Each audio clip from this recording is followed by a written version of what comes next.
Good evening, everyone. Ellen Sutter of ESP Presents and ESP Book Chats, where we bring page turners your way. Today, our guest is Dr. Jacquiline Cox. Come on in, lady. It is a pleasure to be speaking with you. How are you today?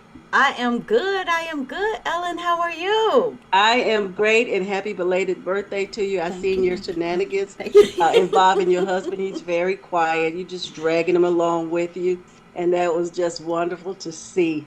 That man is not quiet. I'm telling you, he is Well, at not that moment, well, you quiet. know him best. You know him best. And so I'm happy He got to, y'all food. He got all my followers just food. They just be feeling sorry for that man. And I'm like, y'all have no idea. This man.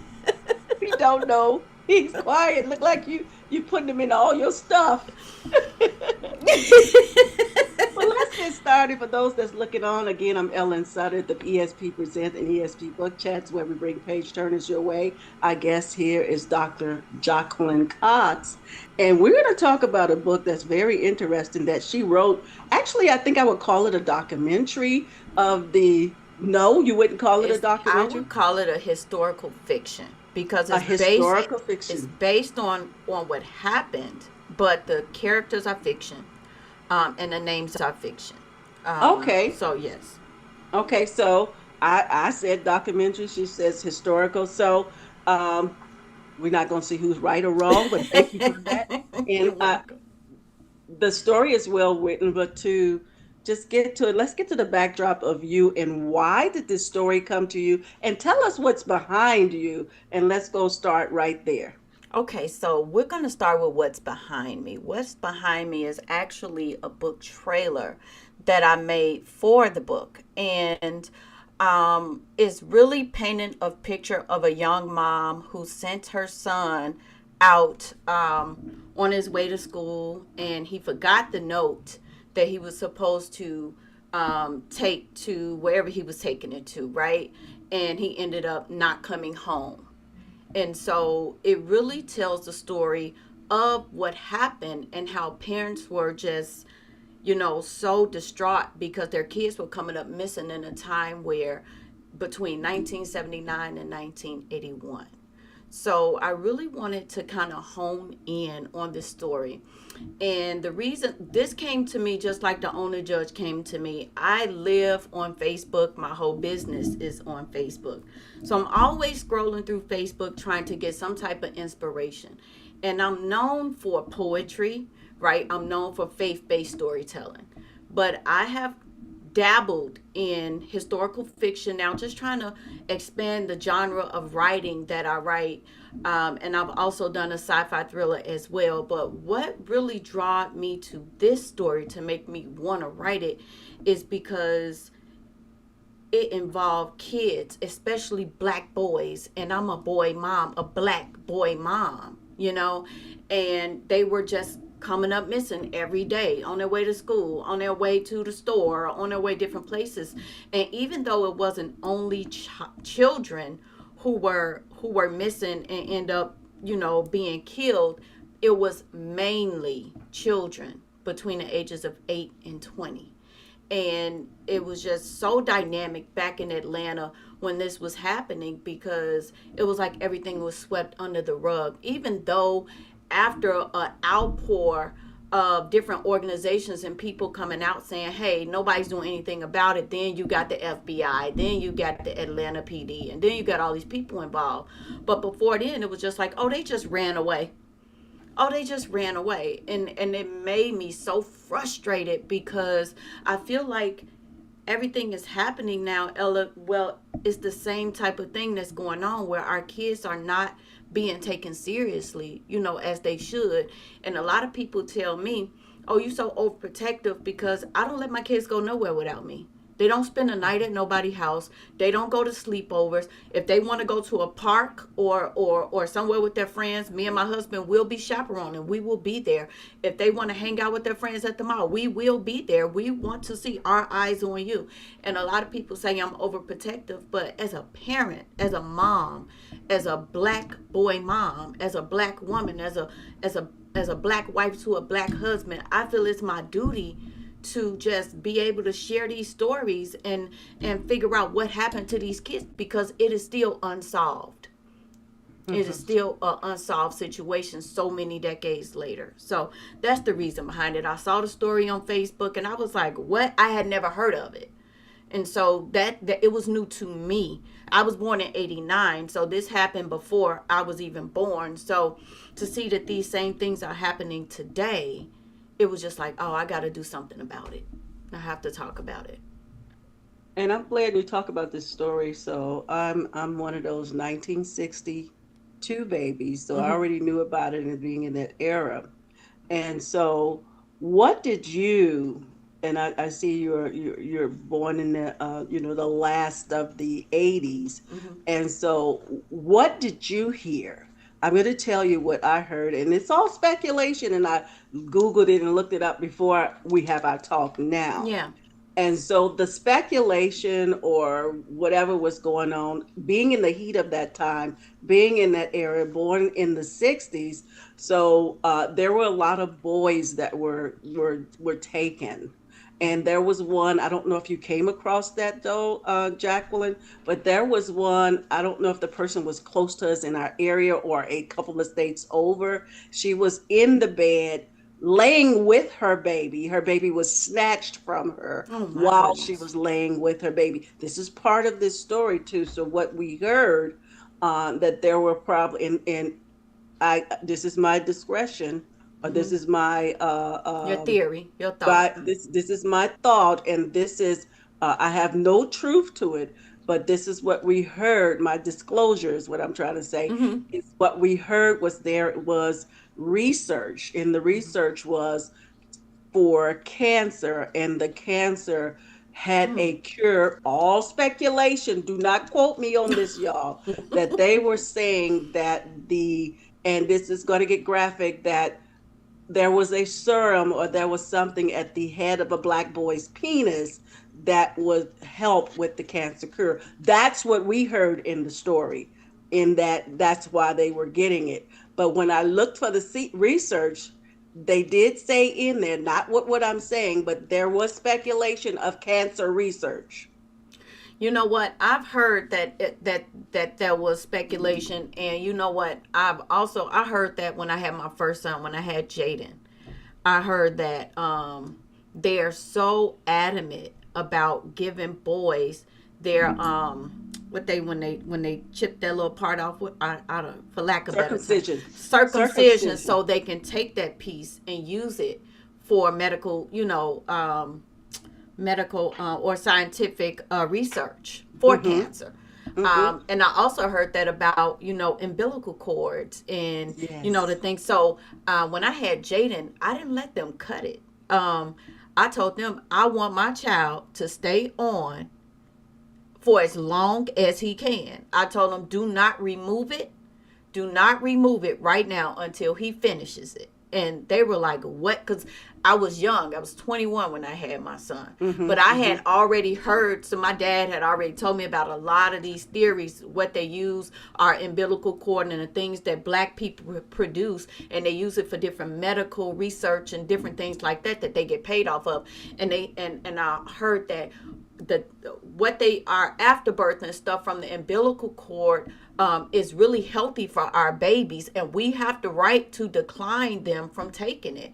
And so that Mm. is what I did. And the doctors was like, oh, that is not healthy. I said, well, say what you want. I know my rights, and I don't want to cut. You have to wait at least 3 to 4 hours before you cut that. And I was very adamant about Mm-hmm. that. Now, with my youngest son, I had a C-section, so that was totally different. But with Jaden, he was natural birth, and I was like, yeah, no. So I've also, and this is speculation from everybody else, Mm-hmm. that and you are, I mean, you can quote me on it, is really in documents that the person who they accused of this was actually a singer in an R&B group, and Mm. he was just riding around that river that they found those bodies in, and they planted that on him. They say he killed 2 adults that were, within those 28 people, because you got to remember, it was not just children, it was adults Mhm. as well. And they Mhm. planted those 2 murders of the 2 adult men on him, and they just threw in the fact that he was linked to the other murders, but they never prosecuted him on that, and he has always maintained his innocence.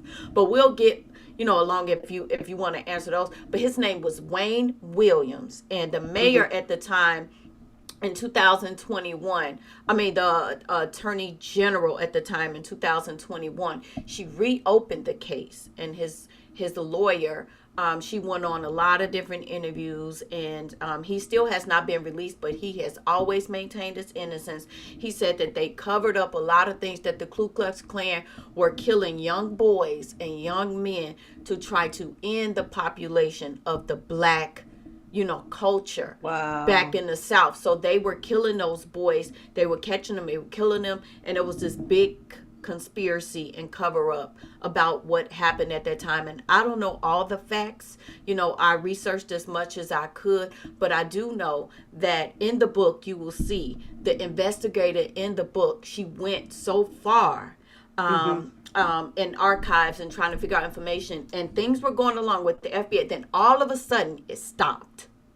It Mm. stopped, and they planted everything on this Wayne Williams guy, who still to this day maintains his innocence. I did not put that in the book, but if you do the Okay. research, you will know that he maintained his innocence till this day, and he's scheduled for another parole hearing in 2027. So Wow. So, yeah, so why did this story come to you? You're kind of sort of saying it anyway, but how did this story come to you? I know, like you say, you're a younger crew, that younger generation, the last of the 80s. And then I like the way that you gave this story, you gave it characters and you gave it yeah. voice.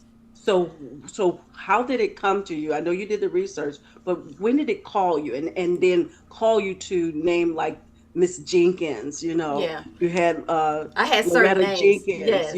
Loretta Jenkins, which made me believe this story. And then you had Caleb, and then it was Caleb. so true. Now, somebody in our neighborhood, we don't know, during that time he was missing. We never saw him no more. I'm not going to mention his name, but we never saw him anymore. And it was during that time.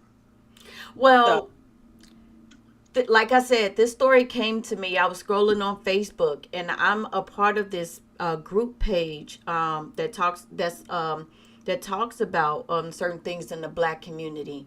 And just like the story of Ona Judge came up, and I never knew about her story.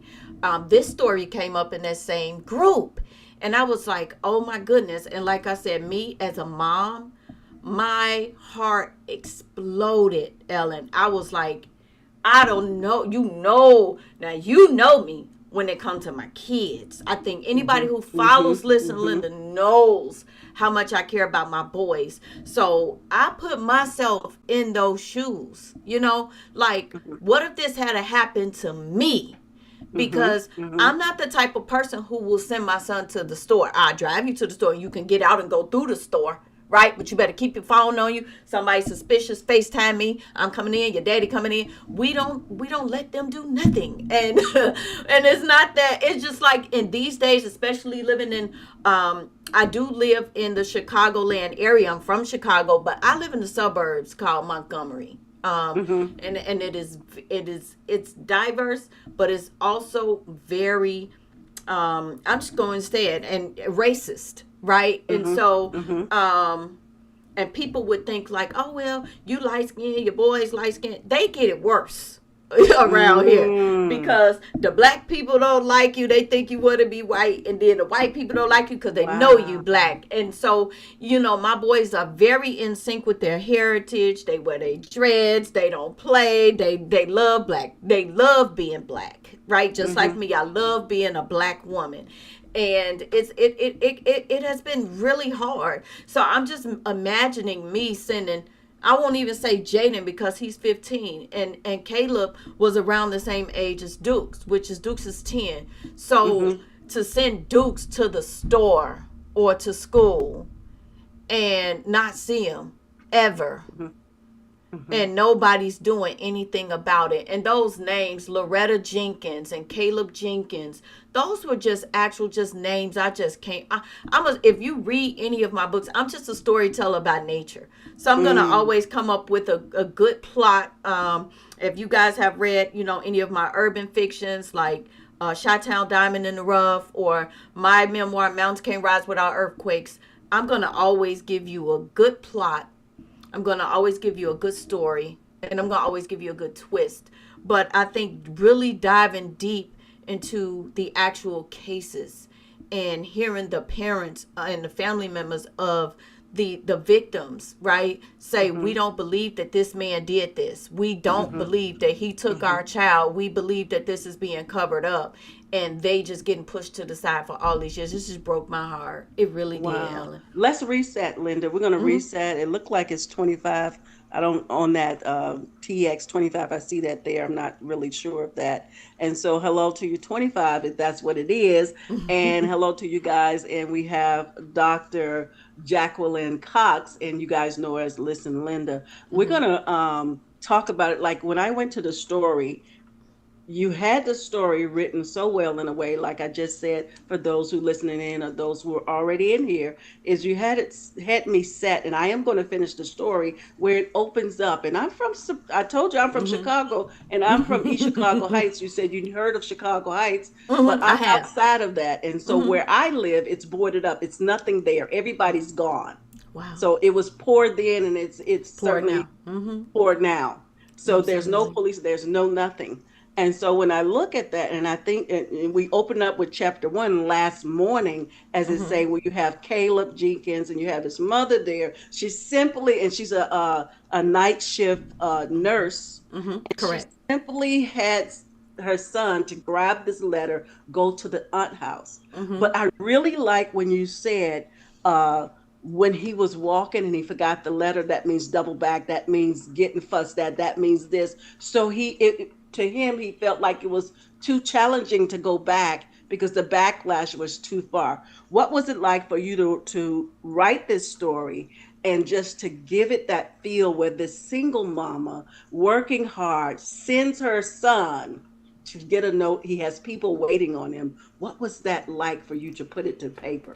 You know what? It was easy for me because my grandmother raised me. Okay. My grandfather, he had emphysema. He passed early on. I think he passed when I was about 7 or 8. So it was just my grandmother raising 5 of us in the house. And I was the main one who had to take the note to the corner store. Hey, I get my check on the 3rd, Muhammad. Can you give Jackie this, and this, and I'll pay you. Right? I used to, when my grandmother had open heart surgery, I was 12 years old. I was in the 7th grade. And I have people, if they know me, they can merch this, meaning they can approve this. I used to have to go to the bank. And when I used to walk to the Green Line train. I used to take the Green Line to Central, get off, go to Austin Bank on Central and Lake with a note saying, hey, I need to withdraw this amount. I need her to pay this bill for this amount, this bill for this amount. And there was a lady in the bank, and she was a private, she was an off-duty police officer who also did security at the bank. Her name, rest in peace, Loretta Prasad. And she ended up being my godmother because she used to see me come up there every month while my grandmother was 79 recovering from open heart surgery and come up Wow. there and pay the bills. I would pay the rent, I would pay the light bill, I would pay the gas with a cashier's check, go to the currency exchange, get the stamp, sign it, send it off with the bill at 11 and 12 years old. And Woo! so I knew this oh too well. I also knew if I left that note, I was going to be in trouble.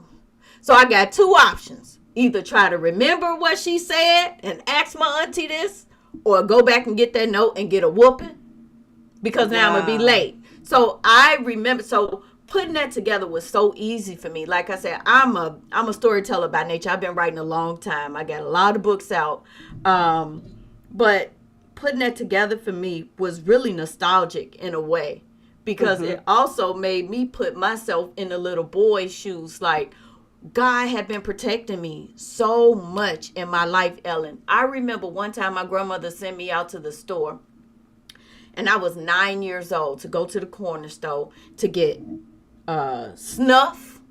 If you remember You what going snuff way she, back? oh, You cause going she way dipped back, snuff. girl? I Girl, knew old exactly. I'm school, telling you, girl. my grandmother used to send me with a note. I was 9 years old, and I used to go. She wanted to dip her snuff.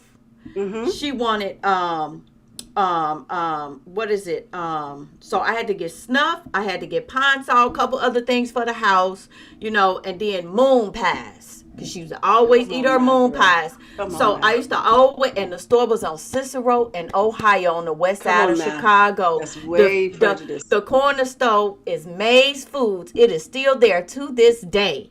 The man's name is Muhammad that owns the store.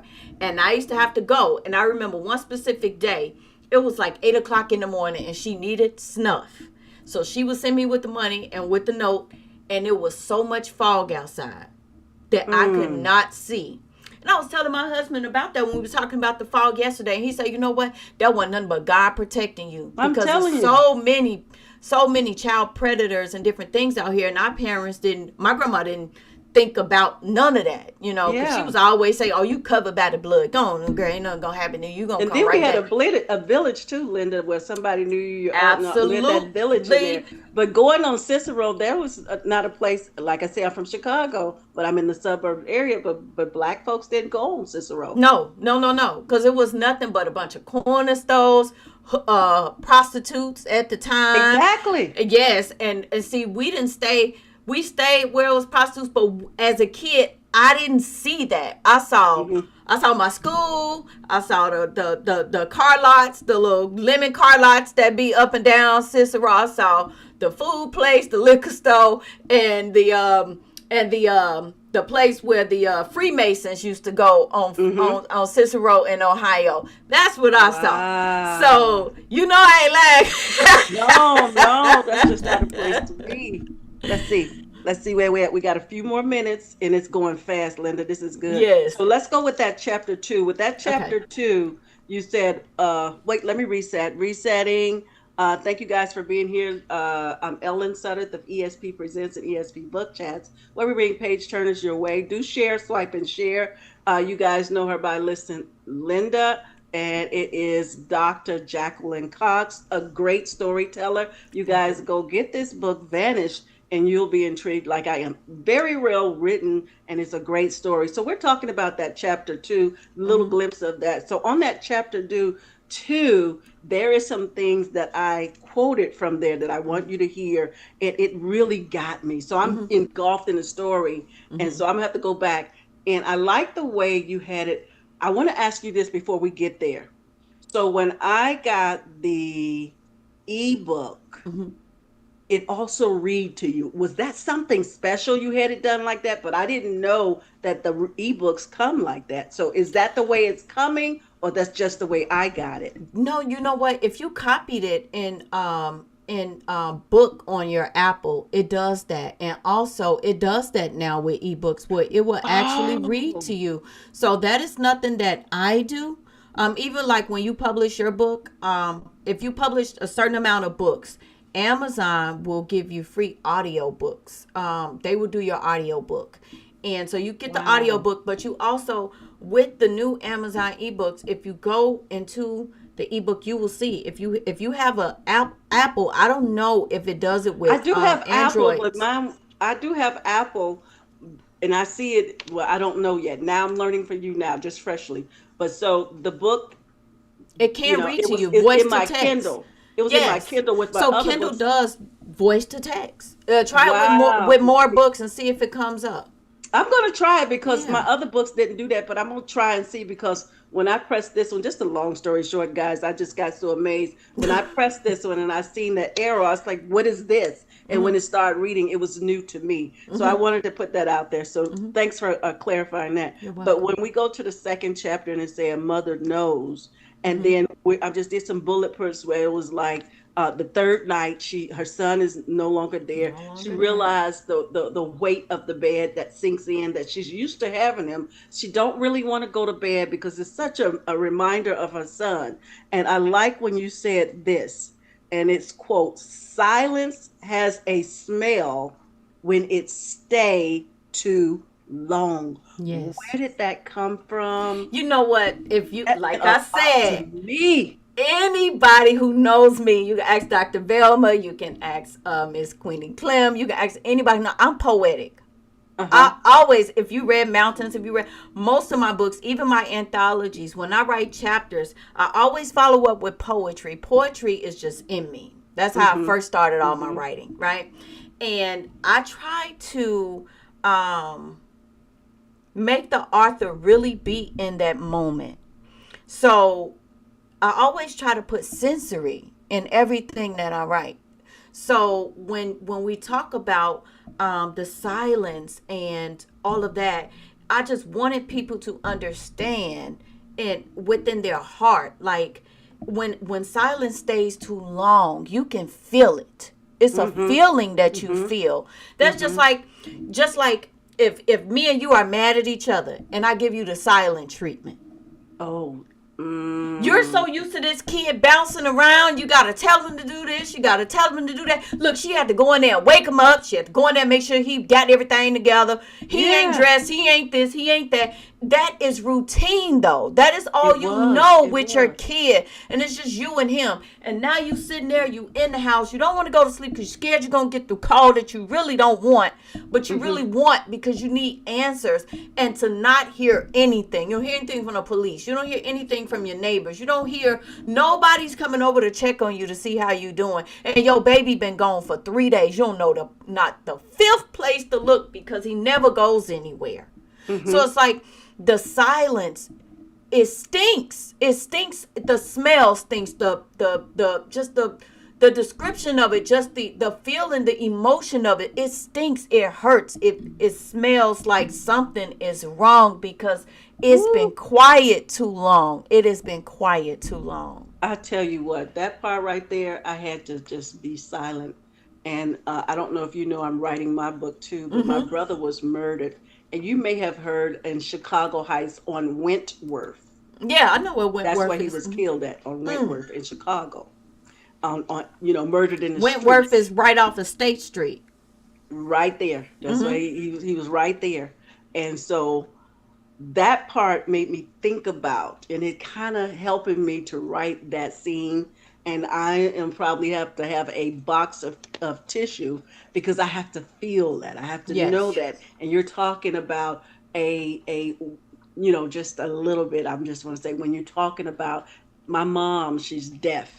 I Mm-hmm. do sign language. So I had to get to see her grieve, my mother grieve. There's no voice that Mm-hmm. I've It's just heard quiet. until that point of her son being murdered. Now I heard my Mm-hmm. mother's voice for the first time. Mm. And she normally don't use her voice. And you see people, some of them are deaf and they use their voice. My mama never used her voice. So when you said that, I thought about that and I had to kind of relive some of that stuff. And then you said in there also that darkness felt like surrender. Mm-hmm.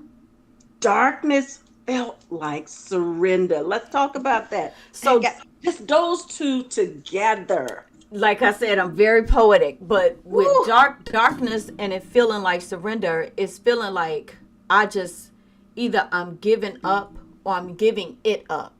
And I don't Mm-hmm. want to. Mm-hmm. So that feels like darkness to me because I don't want to give up. I don't want to surrender. I don't want to say this is over for me. Mm-hmm. But at the same time, every time night falls and it gets dark, I have to stop. I Mm. have to surrender. In order for me to maintain sanity, once this hour strikes, I have to surrender. And like I said, I put a lot of sensory in everything that I write. And I also, when I coach my people, Dr. Velma can tell you, Dr. Audrey Ann can tell you, anybody who's ever did anthologies or any publishing with me will tell you, when I edit your book, I'm going to ask you those questions. I'm going to go back and I'm going to say, we need to put sensory in here. How did it feel? What did you smell? What did you taste? What did it sound like? What did it feel like for you? You know, I've ghostwritten a lot of people's books.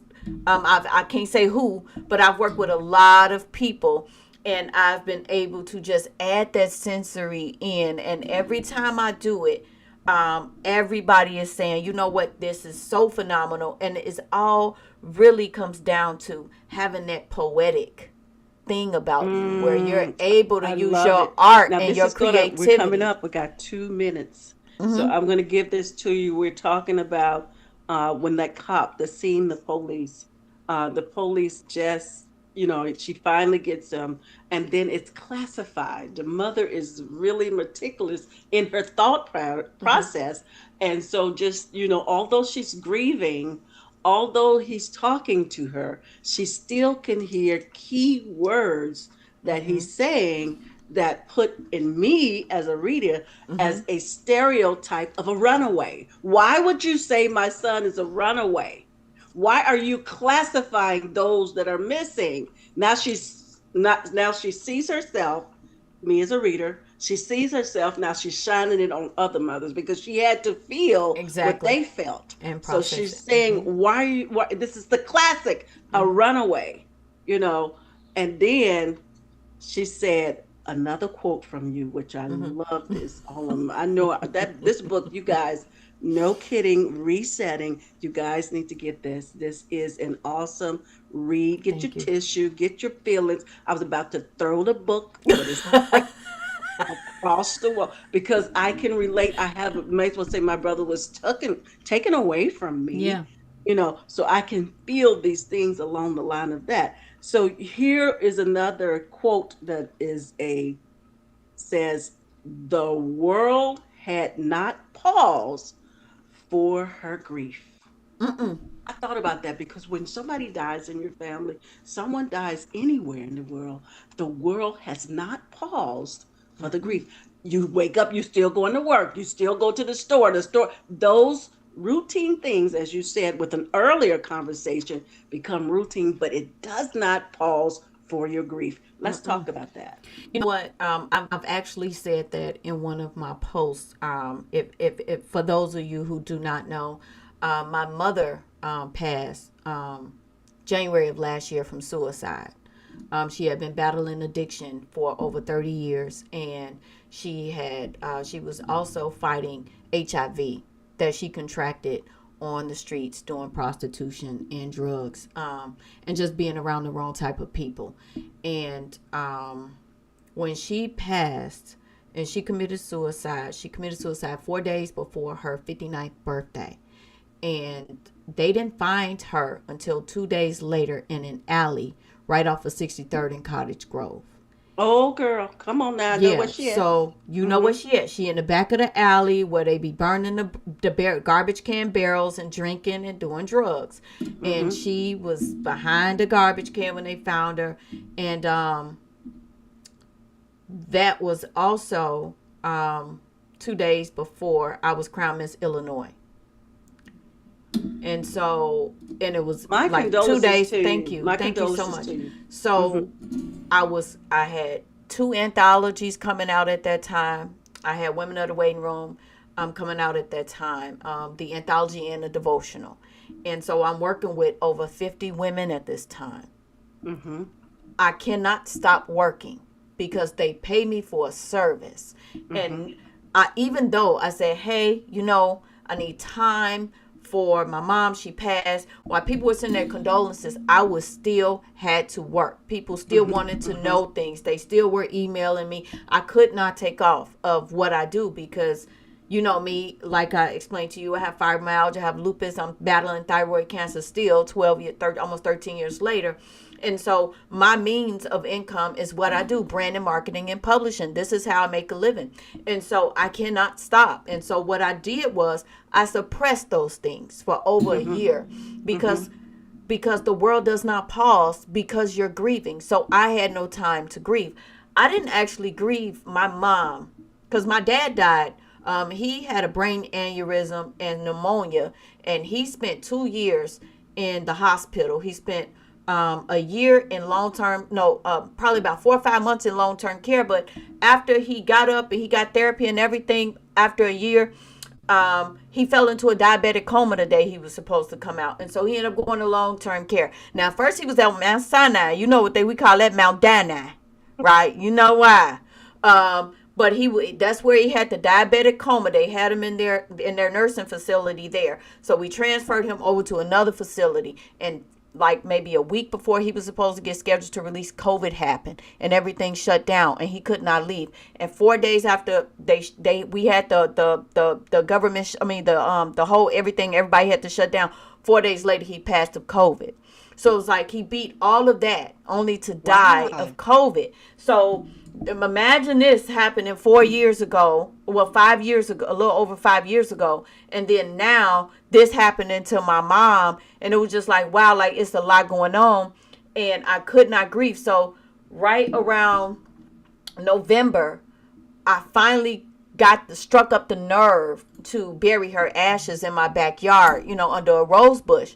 But it took so long. And so once I buried it, that's when the grief hit me. And it Mm. hit me then when I saw her ashes going into that ground. And just because when I had to grieve my dad, because I saw him going in the ground, I saw that. Exactly. But Exactly. I did not see that from my mom. I separated the ashes. I mailed them to all my brothers and sisters in an urn, each of them with an urn and a memorial plaque. Yeah. But you still don't feel it until you see them go in the ground. And so for the last maybe 2 or 3 months, I was feeling that grief because I didn't care if the world paused. I paused. I needed to feel that in order to get relief and peace about that, and I would always say, oh, I know my mom, she lived a rough life. Her mom, my grandmother died having my mother prematurely because my grandfather beat my grandmother. And when my mom came in the world, my grandfather, he molested my mom until she was 16. So she ran away Mm. from him, joined a gang in Chicago, the GDs, and you know how they are. You got to get raped by everybody to get in. So she going through all of this. She meet my dad. They get married. They have 5 kids, but then now they're toxic, right? And then now they're on drugs. All of that is talked about in Mountains Can't Rise Without Mm-hmm. Earthquakes, right? So she's living this life and she's doing the best that she can. She does not she stayed with us as long as she could, but then she left. And she thought she was leaving us in good care, but she really was not. And it was no fault of hers or my paternal grandmother's because she had went through a lot too. So it's like Mm-hmm. when you know that there is a cycle there of abuse and neglect and all those things happening, then you know that it's not nobody's fault for what you went through. But all Mm-hmm. that's to say, because I really want to hone down on this and why you asked me that, grief does the world does not pause for grief. It does not. It still goes. Just like if you ain't got no money, them bills still gonna come every month, whether you Yeah, got that's it or true. not. And so the world is still revolving. Things are still happening. Life is still moving, whether you're grieving or not. So that is where I got that from. Wow, love it. 2 minutes. And I wanted to let folks know where they can reach you. And Okay. also, when you get off of this and whenever you get a chance, post a book, do anything you need to share, Absolutely. whatever. And what is your takeaway? Then tell us, where they can reach you. Okay. My takeaway from this would probably be that's a good one. That's a good question. My takeaway would probably be is the most important thing to remember about this story is that these were real children, even though they're fictional characters. That's why I say historical fiction, because it's not the Loretta Jenkins is not a real person. Caleb Jenkins is not a real person, but their stories are real. Hmm. And I just put myself in a place with those moms and with those parents and with those families of not just the children, because they were adults too, right? But also history, it shouldn't become so distant that we forget the people that's at the center of it. Mm. We're so focused on the now, but we really need to put ourselves, because at the end of the day, it's not important to us unless it's somebody we know that's on that t-shirt. So true. Yeah. That is so true. Thank you so much. You're welcome. Listen, Linda and Dr. Um, Jacqueline Cox, this has been a phenomenal moment with Thank you you. here. And tell the folks where they can reach you. And do swipe and share our story here. Thank you so much. Well, you can always find me on Facebook. My name is Jacqueline Cox. That's JACQUILINE. LISTELINE, or you can just put in facebook.com/listenlinda23 or search listenlinda23 and my profile will come right up. I am on Instagram under at Spiritual Sunbeam 2020, and I'm on YouTube as Listen Linda BM. And you, Thank you if you, so oh, I'm much. sorry. And if you Go want ahead. to, you can find any of my books on Amazon, Jacqueline Cox. And if you want to know more about me, more about my publishing services, or any edit, formatting, ghostwriting, anything, please go to my website, www.listenlindapresents1.com. I have a special going on right now for women ages 60 and up. So please go and check that out. Thank you so You're welcome. much. This has been an awesome time. You know how to get out of here. I'm going to talk to the folks and thank you for being here. You're This has been welcome. amazing. Bye bye. Bye bye.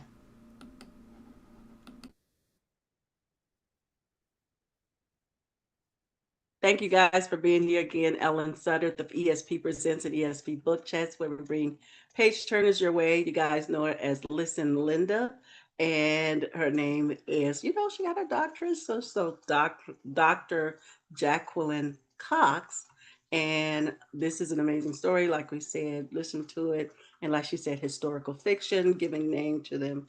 We will come back at 7. We'll have another talk and that will be with Lolita Coppage. Her book is titled The Leaves Turn Brown.